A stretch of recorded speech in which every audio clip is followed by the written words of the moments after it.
তাদেরকে অনেক বেশি কষ্ট করতে হয়েছে ম্যাচটা জিততে। লিলের প্লেয়ার্সরা তারা যেই পরিমাণ ডেডিকেশন, যেই পরিমাণ শক্তি কিংবা এনার্জি নিয়ে খেলছে, ওইটার সামনে রিয়াল মাদ্রিদ তারা ওইভাবে যে নিজেদেরকে মেলে ধরতে পারছে কিংবা দাঁড়াতে পারছে, সেইটা মনে হইতেছে না, কিংবা সেইটা তো খেলায়ও দেখা যায়নি। লিলের রাইট সাইডে যে নাম্বার 23 প্লেয়ার্সটা খেললো, ও তো বলা যায় যে পুরোই একদম লাইনের উপরে খেলছে। মানে লাইনের আশেপাশে যতটা ঘাস আছে কিংবা একদম প্রতিটা কর্নার, সব কিছু সম্পর্কে তার অনেক বেশি কিংবা একদম পরিষ্কার ধারণা আছে। আর এটাই হইতেছে হোম ম্যাচের অ্যাডভান্টেজ। সে যেইভাবে ওই পজিশনটাতে কিংবা ওই সাইডটাতে একদম শুরু থেকে শেষ পর্যন্ত হোল্ড করছে, ওই সাইডটা ভেঙে কিংবা তাকে তার পায়ে যখন বল ছিল তখন ছিনিয়ে নেওয়াটা মোটেই সহজ ছিল না। তাছাড়া ওই রাইট ব্যাকে তো তাদের যে 22 নাম্বার প্লেয়ারটা ছিল, ও যেই পরিমাণ এনার্জি নিয়ে খেলছে, এবং 23 এই দুইটা প্লেয়ার মোটামুটি বলা যায় যে ওই সাইডটা একদম রাইট সাইডটা তাদের হিসাব অনুযায়ী এবং রিয়াল মাদ্রিদের হিসাব অনুযায়ী লেফট সাইড। তো ওই পজিশন তারা এই দুইজনই পুরাই আটকিয়ে দিছে। তো হোম ম্যাচে তারা যেই পরিমাণ তাদের আত্মবিশ্বাস এবং তাদের যে ফ্যান্সদের যে অ্যাডভান্টেজ, সব কিছু নিয়েই যেইভাবে খেলছে, মানে পুরাই বলা যায় যে তারা আটকিয়ে দিছে। আর রিয়াল মাদ্রিদ যে তাদের নিজেদেরকে এই ম্যাচটাতে ওইভাবে মানে গুছিয়ে আগাতে পারছে, সেইটা কোনোভাবেই মনে হইতেছে না। যে স্টার্টিং ইলেভেনটা নামানো হইল, এন্ড্রিক ছিল। এন্ড্রিক তো ওইভাবে যে কিছু করতে পারছে সেটা হয়নি। তারপরে তো তাকে সাব অফ করিয়ে সেকেন্ড হাফে গিয়ে কিলিয়ান এমবাপ্পেকে দেয়া হয়। এমবাপ্পে আসলো, আসার পরে তো তাকে খুবই স্ট্রং যে মনে হয়েছে সেটা না। সে তো এমনিতেই ইনজুর্ড, সে ঠিকমতো জাম্পও করতে পারতেছিল না। তার কাছে তো মোটামুটি বলা যায় দুইটা সম্ভবত জাম্প করে বলটা নেওয়া যাবে এইরকম অবস্থা থেকে দুইটা মানে বল আসছিল হবে। তো ওই দুইটাতে তো সে ঠিকমতো জাম্পও করতে পারে নাই।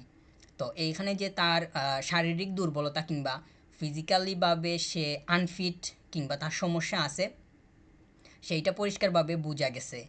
আর সে রান নিছে ঠিক আছে, তবে এইগুলা মনে হয়েছে যে সে রানগুলা যেইভাবে নিতেছে, মানে আহ, বলা যায় যে এক প্রকার বাধ্য হয়ে এই ধরনের রান নিতে হয়েছে তার।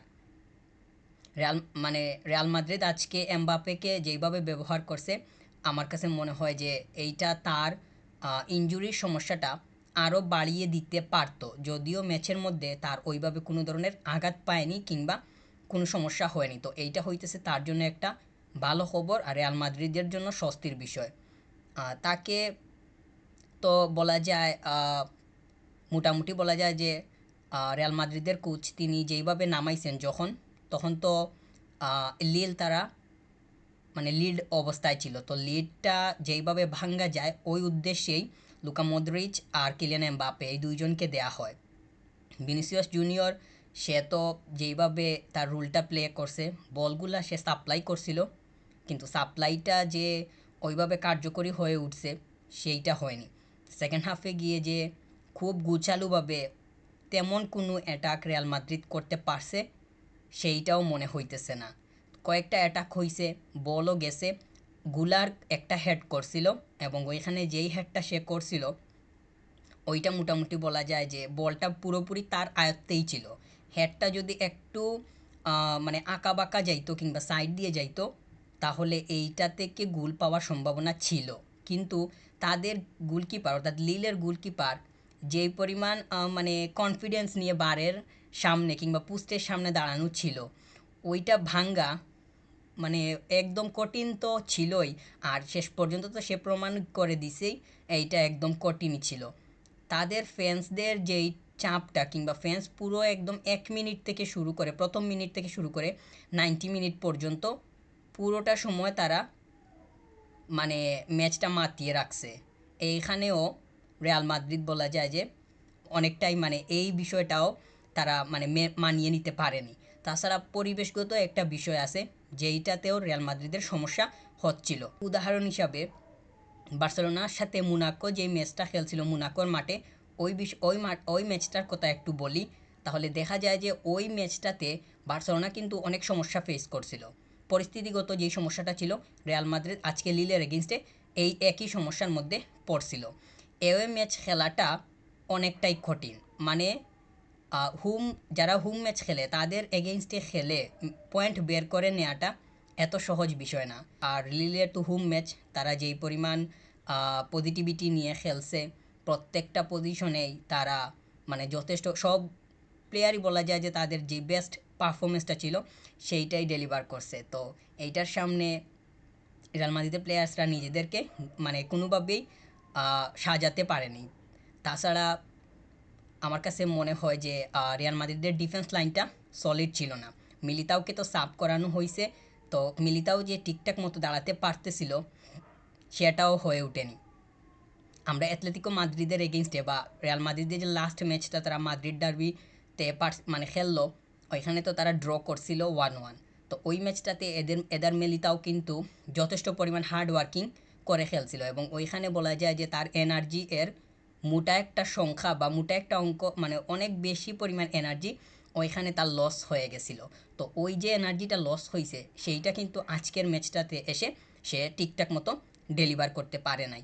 আর মানে এদার মিলিতাওয়ের আরেকটা সমস্যার বিষয় হচ্ছে, মানে তাকে যেহেতু সাব করানো হয়েছে তাহলে নিশ্চয়ই তার এখানে মানে যদি কিন্তু কিংবা সমস্যার বিষয়টা আসে, এই জন্যই তো তাকে সাব করানো হয়েছে।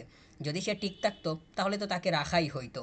তো আমার কাছে মনে হয় যে তার মানে শারীরিক অবস্থা থেকে সে ঠিকঠাক মতো দাঁড়াতে পারতেছে না, বা সে তার কনসেন্ট্রেশনটা ঠিকঠাক মতো রাখতে পারতেছে না, এটাই হইতেছে তাকে সাব করানোর অন্যতম একটা কারণ। তো আর্দাগুলার আসার পরে রিয়াল মাদ্রিদের খেলায় কিন্তু পজিটিভিটিটা আসছে। আর্দাগুলার মানে আর্দাগুলারের আগে তো আসছিল লুকা মদ্রিচ, তো লুকা মদ্রিচের পরে আসে আর্দাগুলার। তো এই দুইটা প্লেয়ার একসাথে আসার পরে খেলার কিন্তু অনেকটাই গতি বাড়ে, ইতিবাচকতা দেখা যায়, অ্যাটাক হয়। বলটা দুইটা প্লেয়ারই সাপ্লাই করছিল। এই দুইটা প্লেয়ারকে মানে আরও আগে বলতে লুকা মদ্রিচকে তো মোটামুটি সেকেন্ড হাফে শুরুতেই নামানো হয়েছে। সে যথেষ্ট পরিমাণ তার জায়গা থেকে করছে, কিন্তু স্কোর পায় নাই রিয়াল মাদ্রিদ, এটাই হইতেছে মূল কথা। আর তাছাড়া মানে সেকেন্ড হাফে গিয়ে যে রিয়াল মাদ্রিদ ওইভাবে স্ট্রং কোনো শ্যুট নিতে পারছে সেটাও কিন্তু হয়নি, এটাই একটা দুর্বল জায়গা। আমরা দেখছি যে লাস্ট ম্যাচটাতে ওদের মাদ্রিদ ডার্বিতে রিয়াল মাদ্রিদ যেই পরিমাণ শ্যুট নিছে কিংবা যেই এনার্জি কিংবা কনসেন্ট্রেশন নিয়ে খেলছে, মানে তাদের সেট পিসের দিকে অনেক বেশি মনোযোগ ছিল, তাদের শুটিংয়ের দিকে অনেক আলাদা প্ল্যান ছিল। মানে তারা যে শ্যুট করার ক্ষেত্রটা কিংবা শ্যুটকে কেন্দ্র করে আলাদা পরিকল্পনা ট্যাকটিক্স নিয়ে অ্যাথলেটিকো মাদ্রিদের এগেনস্টে নামছিল, সেইটা পরিষ্কারভাবে ম্যাচে দেখা গেছে। কিন্তু আজকে লিলের এগেনস্টে তারা ঠিকমতো কোনো শ্যুটও নিতে পারে নাই, যেইটা তাদের মানে অনেকটাই বলা যায় যে তাদের কাছ থেকে হয়তো তাদের ফ্যানরা ওইভাবে প্রত্যাশিত ছিল না, কারণ শ্যুট নেওয়াটা অনেক বেশি ইম্পর্ট্যান্ট। মানে আজকের ম্যাচটাতে রিয়াল মাদ্রিদ তারা ঠিকমতো শ্যুটও নিতে পারে নাই। এর কারণে কিপার্স যে লিলের কিপার্স খুব বেশি তাকে কাজ করতে হয়েছে কিংবা খুব বেশি তাকে মানে অ্যাটাকগুলা ফেস করতে হয়েছে, শ্যুট ফেস করতে হয়েছে, ওইভাবে হয়ে ওঠেনি। সে মোটামুটি বলা যায় যে একটু মানে শান্তিতেই ছিল।